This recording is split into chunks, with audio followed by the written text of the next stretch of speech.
when it is in good shape, when it is finding itself obedient to God. But when you read about the God of Jacob, the reference is to the nation when it is following its disobedient tendencies. Therefore, David's prayer then is, may the Lord hear you, and especially when you aren't doing as you ought. That's what he is saying to us. It isn't about how good you think you have been or haven't been. The God of Jacob applies to every single one of us, and that's full of hope, isn't it? David begins this psalm acknowledging the reality of the presence of distress. He doesn't go into denial about it. He doesn't, try to do some kind of positive confession about it. He recognizes it and he states it, the presence of distress. But listen to this. But he never lets go of hope because of the greater reality of the presence of the living God. David knew that God would see him through. That's why Isaiah writes in Isaiah 64, for since the world began, no ear has heard, no eye has seen a God who is like you, who will work for those who will wait on him. It's why Paul adds in Romans chapter 8, verse 28, for we know that all things, that God causes all things to work together for good for those who love him and are called to his purpose for them. You can keep your hope alive by remembering that God is on our side, and he will indeed come through for you. Recently, on a trip to Israel that some of us made in November, this came through very loud and clear with some amazing things that we saw and heard and learned. The awesome things that we read about in God's Word. When we were over there, it was like reading the Kings or the Chronicles. It's still, or the book of Acts. God is still doing amazing things over there that so much of it we don't ever get to hear about here in America. For starters, there's that prophecy in Ezekiel 37, which I think probably most of you are familiar with. Verse 21 goes like this. This is what the sovereign Lord says. I will take the Israelites out of all of the nations where they have gone, and I will gather them from all around and then bring them back into their own land, and I will make them as one nation in their land. Well, you ask, what land? It's the land that God promised Abraham all the way back in Genesis chapter 15, verse 18. It's when he entered into that covenant and made this promise with Abraham. It was reiterated to Isaac and then once again reiterated to Jacob. And then 400 years later, once again told to Joshua as he's about to enter in and conquer the promised land. Listen to this word from Joshua 1:4, God speaking to Joshua. Your territory will extend from the desert to Lebanon, the great river, the Euphrates, all the Hittite country, and to the great sea on the west, referring to the Mediterranean. What does that mean? If you were to have a map in front of you, starting like over here on this side, here's Israel, and you would work over here, it was talking about then, if not all parts of Lebanon, Iraq, Iran, Syria, Jordan, and Egypt is what was originally promised by God. Now, you're wondering how in the world is God going to pull that one off in these days? I have no answer. But when I say we are living in interesting days, I mean we are living in interesting days. You might say then, well, how long was that covenant to be in place? It's a good question. And God answered that question in 1 Chronicles 16, verse 15 through 17. Let me read that real quickly for you. He remembers. Oh, there's that word again. He remembers his covenant forever. The word he commanded for 1,000 generations. The covenant he made with Abraham, the oath he swore to Isaac, and he confirmed it to Jacob as a decree to Israel, as an everlasting covenant. In biblical terms, 1,000 generations comes out to be about 40,000 years. I think what God is trying to get across here is it's a long covenant.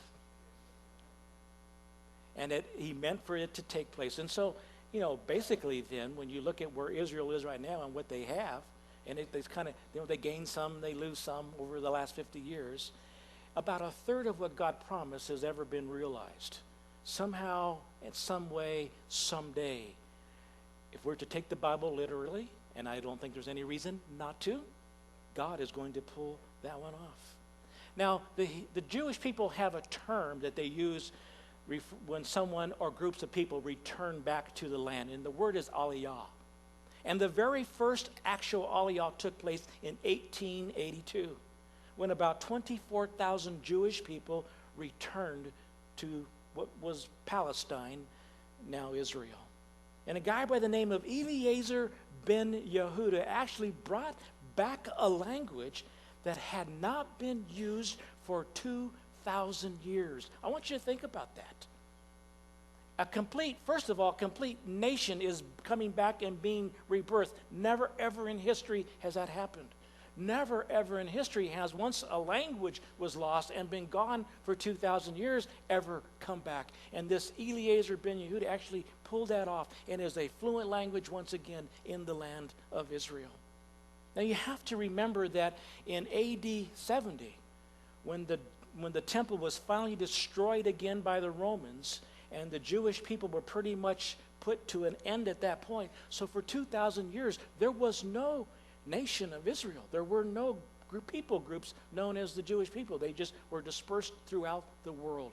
2,000 years later, Ezekiel 37 gets fulfilled in our time and in our day. And then the UN in 1947, following World War II, began considering portioning off a part of Palestine to create a homeland for the Jew. It was needing a 2/3 majority vote within the UN. And it was really, really close, and they weren't sure that was going to happen. President Truman at the time was kind of hedging and not really, he was kind of laying back and not doing a whole lot about it. And there was a gentleman from Israel that came to this country, held up in a hotel room. He was ill, he's elderly, and just waited until he could get a voice, get a hearing with President Truman. That finally happened.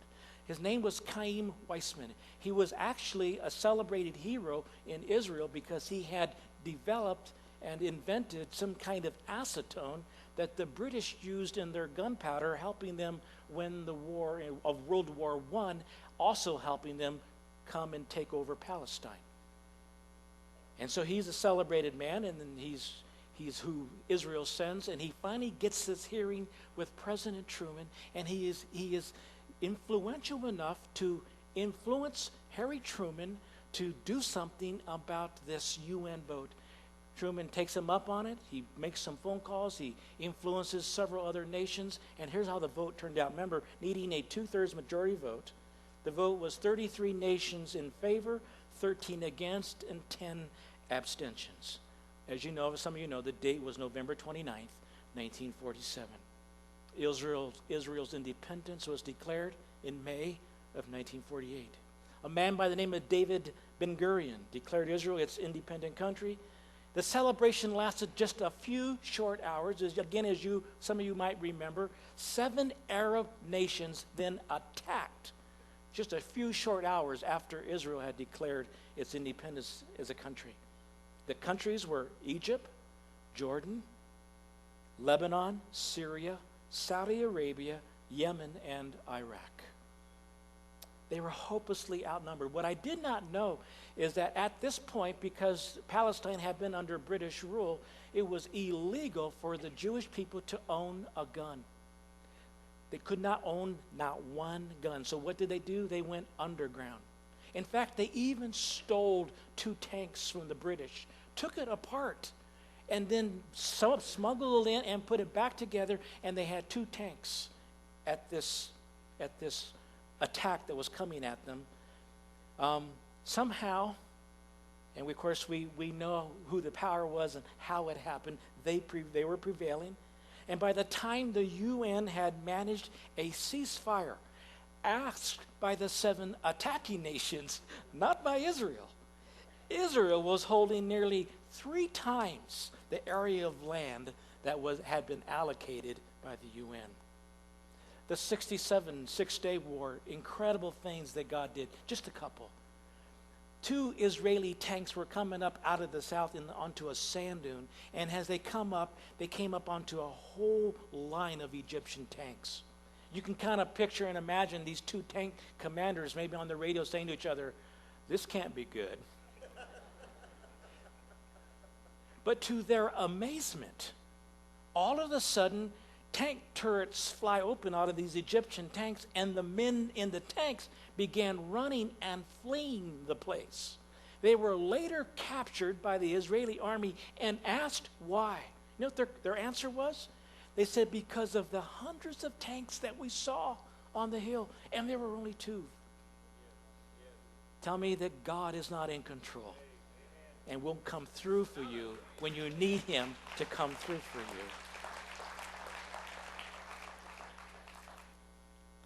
The 73 Yom Kippur War. Again, we have Syria coming into the Golan Heights, and they are within shooting distance of Tiberias. And within 24 hours, had they wanted to, they could have went all the way into Haifa, unstopped, unchallenged. But for some unexplained reason, outside of Tiberias, they decided to stop their march, and they had stopped for 3 days. That gave Israel enough time to rearm and regroup and win another battle. You see, folks, we need to know that God is in control. And my whole reason for sharing all of this is that he is still alive, he's still on the throne, and still doing awesome stuff for his people. You need to know that if he can pull that off for the people whose God is the God of Jacob, he is also the God of Jacob for you and I. And he will come to do what he came to do for you. He loves you. And because of the God of Jacob, he's also your God. He will come through. You can count on that.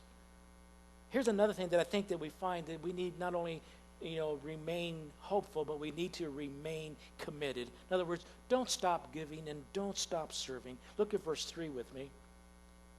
Well, let me read verse 1 and 2. I didn't read those. May the Lord answer you when you are in distress. May the name of the God of Jacob protect you. May he send you help from the sanctuary and grant you support from Zion. Verse 3. May he remember all your sacrifices and accept your burnt offerings. May he give you the desire of your heart and make all your plans succeed. Remain committed. Don't stop giving. Don't stop serving. It's the last thing we actually should be doing. Yet, amazingly, it sometimes becomes the first option for us when we find ourselves in trouble. We are called to serve God by serving others. We do that with our hands. We do that with our time, with our words, and the gifts that God brings into our lives. I have found, though, that often during times of trouble, our first reaction is to stop everything, put it all on hold, and go into retreat mode. More than a few times I've heard people say, I'm going through some changes. I'm facing some difficulties at work or in my life. I'm going through this struggle in this area or that area. And I think I just need to bow out of serving in ministry for a little while. So they put whatever ministry they're involved in on hold, and they stop reaching and helping people. They stop serving in God's kingdom. It's like they hit the pause button of their life. Unfortunately, what I've seen and what's, I think, tragic is that at some point when things seem to be getting better, they're never ever to get back to that place where they were. So easy to take it to, put it onto the shelf. Much, much harder to get it back off the shelf and back working again. I've also heard people say things are tight financially, so we need to cut back in what we're giving. They stop paying their tithe. They stop supporting some worthwhile ministry. And unfortunately, the level of their giving never gets back to where it once was. Now, here's the deal. We need to be honest here about this as we look at this. When someone stops giving to God, or when someone stops serving God and serving others, what's going on in their heads? Why do they do that?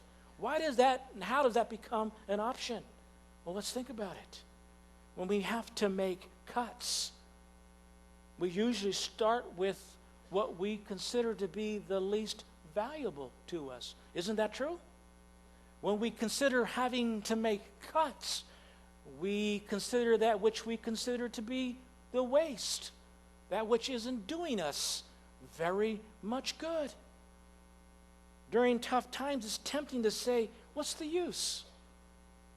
Why keep giving? Why should I do without the things that I want and things that I like just so I can help other people?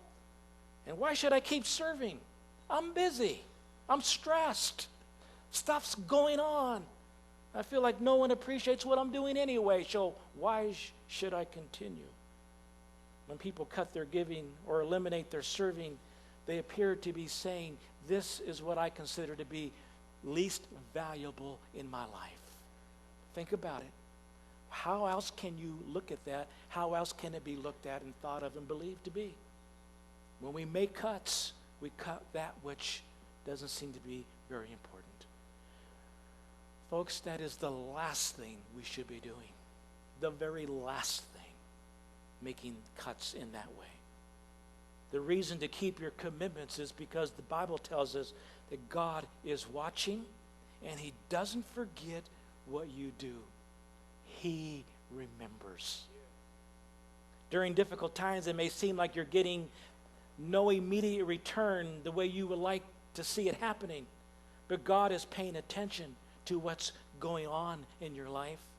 He sees what you do. He sees your obedience. He sees your generosity. He sees your servant heart, and he will reward it. He has to. That's who he is. And he will reward it, and it may be dry right now, but you can know that the rain is coming into your heart, into your life, into your family, whatever it is that touches your life. It says, the writer to the Hebrews has said, for God is not unjust. He will not forget how hard you have worked for him and how you have shown your love to him by caring for other believers. It's why Paul says in Galatians, so let's not get tired of doing what is good. Don't grow weary in that. At just the right time, we will reap a harvest of blessing. Don't give up, Paul encourages us. The Bible says that God will remember your gifts and will look favorably upon your offerings and will reward you for the good that you have done. So don't give up. Remain committed. Stay involved. Just keep doing the next right thing. Doing this is the key that unlocks this fourth verse here. May he give you the desire of your heart. Make all your plans succeed. Here's what I think the Bible is saying to us. You see, God has put some good desires inside every heart in this place. He really has. Desires such as to love and be loved, to share your life and to help others, to do work that is meaningful and fulfilling, and to make a difference on the planet, to enjoy life and have a great time while doing it. I think if you were to stop long enough and just look into your heart and do a little analyzing, you would say and agree, yes, that really is the desire of my heart. That really does match up to what you're saying, Dave. Because in my heart, when I begin to separate all of the sometimes selfish stuff that comes,